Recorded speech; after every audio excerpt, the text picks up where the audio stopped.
किसी भी close relative का जाना एक सदमे का और एक आघात का रूप ले सकता है, जिसको हम लोग ग्रीफ रिएक्शन बोलते हैं। तो ये एक सामान्य ह्यूमन प्रक्रिया है। कोई भी आपका क्लोज रिलेटिव जाएगा, किसी का भी लॉस ऑफ लाइफ होगा, तो असर तो आना ही आना है।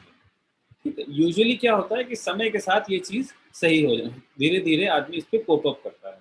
जैसे कि किसी के घर में डेथ होने के बाद बहुत सारे रिचुअल्स होते हैं जिसमें लोग आते हैं, मिलते हैं। अब चक्कर कोविड में ये है कि लोग को भी आप बुला नहीं सकते हैं, तो मैं तो ये सजेस्ट करता हूँ कि आप ऑनलाइन वो रिचुअल कर लीजिए, कि ज़्यादा से ज़्यादा लोग के साथ अपनी समस्या को बाँटें। लोग उस बारे में, जो भी व्यक्ति गया है, उसको ऐसे देखें कि भई लाइफ़ और डेथ किसी के हाथ में नहीं है। इनफैक्ट भाई डॉक्टर होते हुए भी हम बहुत से अपने रिलेटिव को भी नहीं बचा सकते हैं, कोशिश सब लोग करते हैं। तो आप अपनी कोशिश पूरी करें, लेकिन अगर आउटकम आपके अपेक्षित नहीं है, तो इस सदमे को झेलने के लिए थोड़ी-सी स्थिरता अपने अंदर लानी होती है। जो व्यक्ति आपके पास नहीं है, उसकी जो अच्छी क्वालिटीज़ थी, वो जो आपको सिखा के गया, उसको अपने जीवन में लाइए। जो व्यक्ति गया है, उसकी अच्छाइयों को आप एब्ज़ॉर्ब करिए, ताकि वो इस फ़ॉर्म में आपके साथ उसकी एक तरह से प्रेज़ेंस कहें बना रहे। जो एक्सेसिव तनाव है, इसको सोशल सर्किल के ज़रिए इसको डील करें। जो दूसरे लोग हैं, वो वो आपकी हेल्प कर सकते हैं और आप दूसरों की हेल्प करेंगे। इस बारे में बार-बार बातचीत करें, जो भी मन में विचार आ रहे हैं, उनको व्यक्त करें। तो ये यूजुअली जो ग्रीफ के जो रिचुअल्स हैं और जो सोशल सपोर्ट है, आम तौर पे इससे तनाव कम हो जाता है। लेकिन इसके बावजूद अगर ये लंबी समस्या बनी जा रही है या डिप्रेशन, एंग्ज़ायटी का रूप ले रही है, तो इसमें दवाएँ और जो प्रॉपर काउंसलिंग सेशंस हैं, वो भी इसमें किया जाता है। तो मेंटल हेल्थ सपोर्ट भी इसमें ले सकते हैं। पहला स्टेप आपका जो फैमिली सपोर्ट, सोशल सपोर्ट और जो रिचुअल्स हो गए। उससे काम नहीं बन रहा है, तो आप मेंटल हेल्थ एक्सपर्ट से बात करके, अगर ज़रूरत होती है तो दवाएँ भी इसमें दी जा सकती हैं, नहीं तो जो सपोर्टिव साइकोथेरेपी है, वो इसमें दिया जाता है। तो इसमें मतलब आप ये देखें कि आपकी क्या-क्या क्षमता है, और जो घर के बाकी लोग हैं, उसके लिए अपना टाइम और उस चीज़ को इन्वेस्ट करें।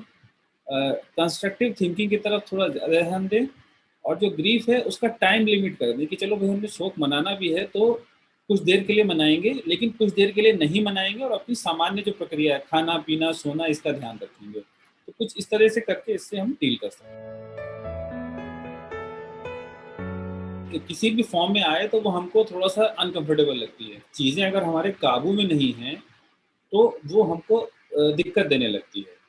जैसे आपको किसी ने कोई आपको प्रॉमिस किया और उसने पूरा नहीं किया, तो वो आपको दिक्कत देगा, क्योंकि जो आपके मन में एक था कि ये चीज़ इतने समय में पूरी होगी, नहीं हो पा रही, तो दिक्कत आती है। तो एग्ज़ाम डिले अगर हो रहे हैं, सारी चीज़ें हो रही हैं, तो इसमें इसको इस तरह से देखें, बल्कि एक मैं जनरल बात कहूँगा कि जो भी बुरी घटनाएँ हो रही हैं, इसको अगर आप थ्रेट देखते हैं, कि ये हमारे ऊपर एक हमला है या ये हमारा एक बहुत बड़ा सेटबैक है, तो नेचुरली आपको थोड़ा-सा नेगेटिव रिएक्शन आएँगे।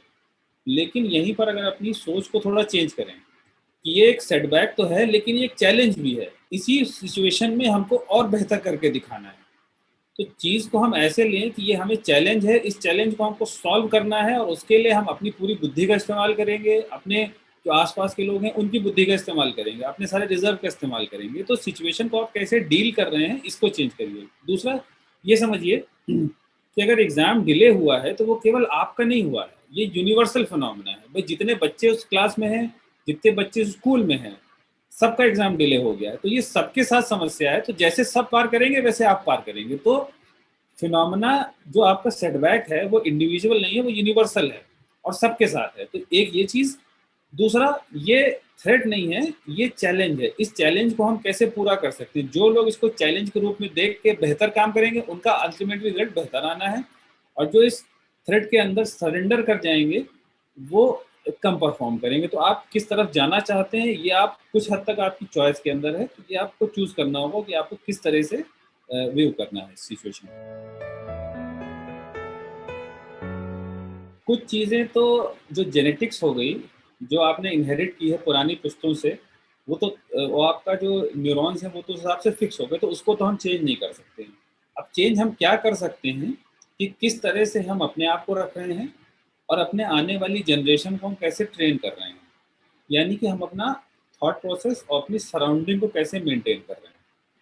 तो अपनी थॉट प्रोसेस मेंटेन करने के लिए जो सबसे सिंपलेस्ट तरीके हैं, कि जो सबसे सटीक चीज़ें, जो सबसे इस्टेब्लिश्ड हैं, जिनके सबसे प्रूफ है, यानी 24 घंटे में आपको पूरी पूरी नींद लेनी है। अच्छी नींद का मतलब ये हुआ कि आप सोए तो प्रॉपर नींद आई, सुबह अलार्म के बिना आप अगर उठ रहे हैं तो आप समझिए कि आपकी नींद बेहतर है।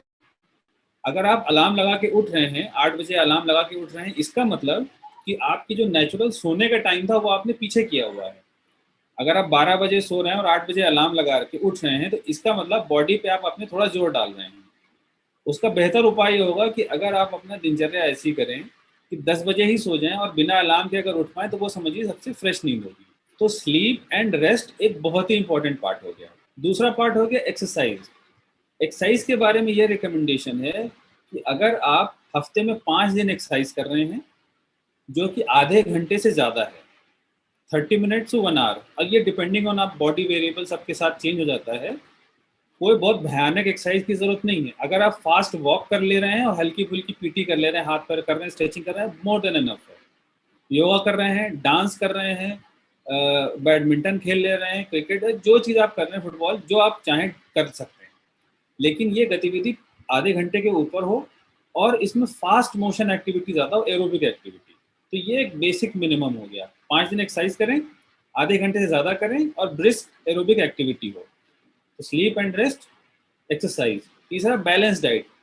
खाने में आप क्या ले रहे हो, क्या नहीं ले रहे हैं, उससे आपका शरीर और दिमाग बनता है। तो जो बैलेंस डाइट है, जो हार्ट के लिए डाइट सही है, वही ब्रेन के लिए डाइट सही है। तो इसमें हाई कंटेंट ऑफ फैट नहीं होना चाहिए, फैट का कंटेंट थोड़ा कम, प्रोटीन और कार्बोहाइड्रेट और सारे फल फ्रूट विटामिन वगैरह को लेना चाहिए। जो चीनी से बनी चीज़ें हैं उनको कम करें, जो कॉम्प्लेक्स कार्बोहाइड्रेट है उनको ज़्यादा लेना चाहिए। तो जो बैलेंस डाइट है, अगर आप चाहें तो इसको डिटेल में डाइटिशियन से डिस्कस कर सकते हैं, बैलेंस डाइट लेना। तो डाइट, एक्सरसाइज, स्लीप, ये 3 चीज़ें। दूसरा, जो नशों से दूरी रहना। जो लोग नशा लेते हैं, सिगरेट ले रहे हैं, शराब ले रहे हैं, कैनबिस ले रहे हैं, कोई भी नशा ले रहे हैं, तो कोई भी नशा लेने से लॉन्ग टर्म में आपका शारीरिक मानसिक स्वास्थ्य डेफिनेटली बिगड़ता है। कोई भी नशा अच्छा शरीर के लिए लॉन्ग टर्म में नहीं है, तो वो आप उसको छोड़ें। अगर आप किसी वोकेशन, काम धाम में लगे हैं, अपने टाइम का कंस्ट्रक्टिव यूज़ कर रहे हैं, मान लीजिए आप रिटायर्ड भी हैं, लेकिन अपने काम अगर से आप खटिया पे पड़े रहेंगे, तो धीरे धीरे आपको उदासीपन के लक्षण आने का पूरा संभावना है। तो पूरी तरह से एक्टिव रहना, कंस्ट्रक्टिव रहना, दूसरे की हेल्प करना। दूसरे की हेल्प करने से भी बॉडी में वो हार्मोन्स प्रोड्यूस होते हैं जो आपको मानसिक स्वास्थ्य को ठीक रखते हैं। तो कुछ समाज के लिए करना, अपने स्वास्थ्य के लिए करना, इसका ध्यान रखिए। अगर एक बुरी सूचना आई और वही आप लूप में लगा दीजिए, बार बार आता रहे, तो वो यही लगेगा कि हर जगह तो यही हो रहा है। तो अच्छी खबरें भी हैं, बुरी खबरें भी हैं। मैं ये कहूँगा कि ऐसा नहीं कहूँगा कि आप बुरी खबरों को हटा दीजिए, लेकिन एटलीस्ट बैलेंस रखिए। इतने लोग बीमार हुए तो इतने लोग ठीक हुए, ये भी तो ध्यान रखिए। कोविड एक खतरनाक बीमारी है, लेकिन खतरनाक कितनों के लिए है? 1-2% के लिए। बाकी 95% तो हो के ठीक हो गया, आधे लोग को तो पता ही नहीं चला कि मुझे हुआ था। तो कोविड केवल एक जुकाम है जो किसी किसी में उग्र रूप ले लेता है। तो आपको अगर उग्र रूप हो रहा है तो उसको अर्ली आइडेंटिफाई और मैनेज करना है।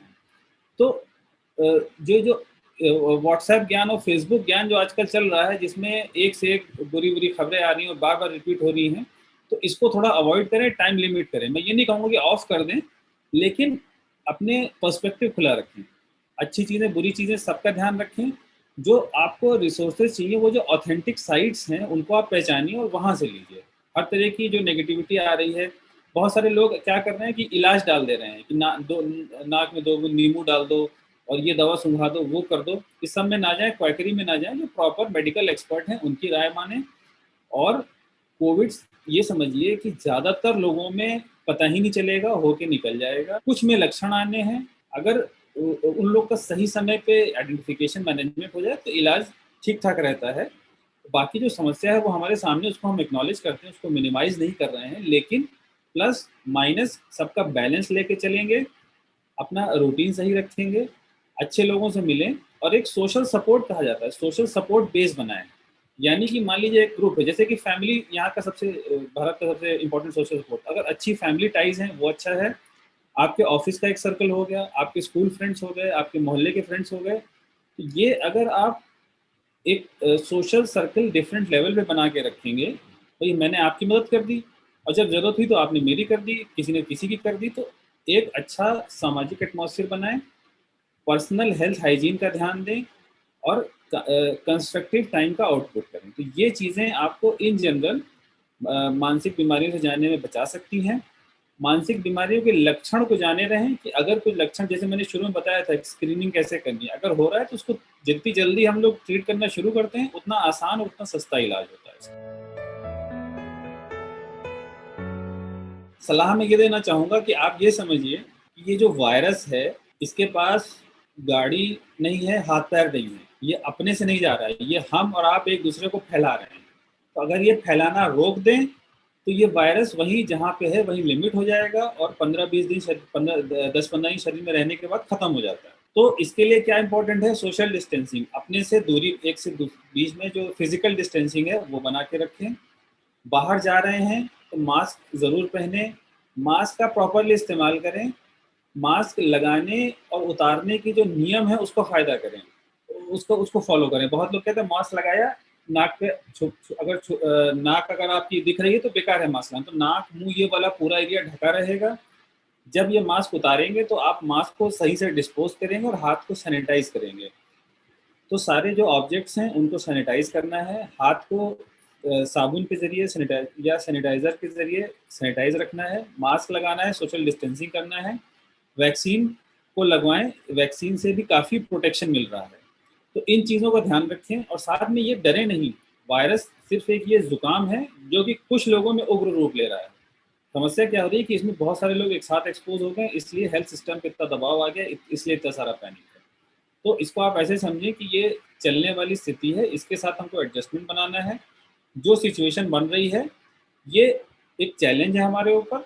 इस चैलेंज को हमको पॉजिटिवली रिएक्ट करना है, कंस्ट्रक्टिवली रिएक्ट करना है, ताकि हम अपने भविष्य को बेहतर से बेहतर बना सकें।